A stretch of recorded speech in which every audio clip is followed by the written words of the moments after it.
Good morning, church family. It's my turn to do the refresh this week. I look forward to it every time I get to do this. Today I want to look at Genesis 50, verse 18 through 21. The story of Joseph's life is an interesting story because of Joseph's faithfulness to God.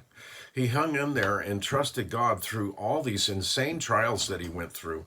And it began with his brothers selling him into slavery, being taken to Egypt and sold as a slave in Egypt, and going through this long process and ending up basically being one of the head rulers of Egypt in the end. But the beginning of it was just about murder as they threw him into a pit and decided not to kill him but to sell him. His brothers had been ashamed of this and had been expecting Joseph to take revenge on them when his father Jacob passed away. But when Jacob passed away, that isn't how Joseph reacted. His brothers came to him to talk to him about this and basically beg for mercy. And here's what they said. This starts in verse 18 of Genesis chapter 50. His brothers came and threw themselves down before him. "We are your slaves," they said. But Joseph said to them, "Don't be afraid. Am I in the place of God? You intended to harm me, but God intended it for good to accomplish what is now being done, the saving of many lives. So then don't be afraid. I will provide for you and your children." And he reassured them and spoke kindly to them. That's a hard thing to do, and it's a difficult thing to do. But Joseph had the wisdom to recognize that even though these bad things had happened, God was actually using it for something good. And I get to see that in my walk every day in recovery. But I think as Christians, we get to see it very often also. The 12th step of our 12 steps says, having had a spiritual awakening as a result of these steps, we tried to carry this message to alcoholics and addicts and to practice these principles in all our affairs. The principle being that as we carry the message and help another person get sober, it makes our sobriety stronger.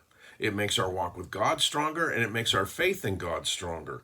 So as we go help people who have been afflicted by the same things that we were, we have this natural connection, and we're able to connect and do something good.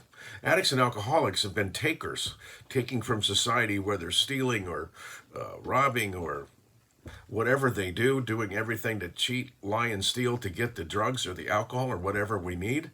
And yet all we've been doing all our lives is taking, and now we've got this chance to give back to our communities, to give back to the families that we hurt, and to give back to others that we hurt. And it's an amazingly powerful thing that God takes those bad things that we've done and turned them around and used them for good. But it doesn't just stop with people in the recovery community. Each and every one of us has a way we can connect with people in a unique way. And many, many times it's going to be because of something bad that happened to you. Many, many times it's going to be because of a bad experience you had because of a bad decision that you made. We all have these things in our lives in different forms. And God takes those and turns them to his advantage and to ours. So people can see a changed life and realize there really is a God, because if that person can change, maybe I can too. Or maybe it's an example of Christian forgiveness. So you come to somebody and you talk to them about what's been going on, and they see everything that happened in a new light. And they have this idea as, well, if that person could be different, maybe I could be different too. God takes these things that were tragedies in our life, and he can turn them around and use them for good. I'm just hoping that this week you can think about that, and that as you lift this up to God in prayer, he will show you opportunities that maybe you've missed in the past, where you can share a bit of your story to help someone realize that they're not the only ones going through tough times and tough things that happen in our lives. I look forward to seeing you all Sunday. I cannot wait for Sunday. It's family worship. I love that. It's on every 5 Sunday month. We have family worship, so we'll be sitting at the round tables and doing service with our entire families together. The kids in there. It is just a ball. If you can join us, we'd love to see you. I hope you have a blessed rest of the week, and I look forward to seeing you on Sunday. God bless you.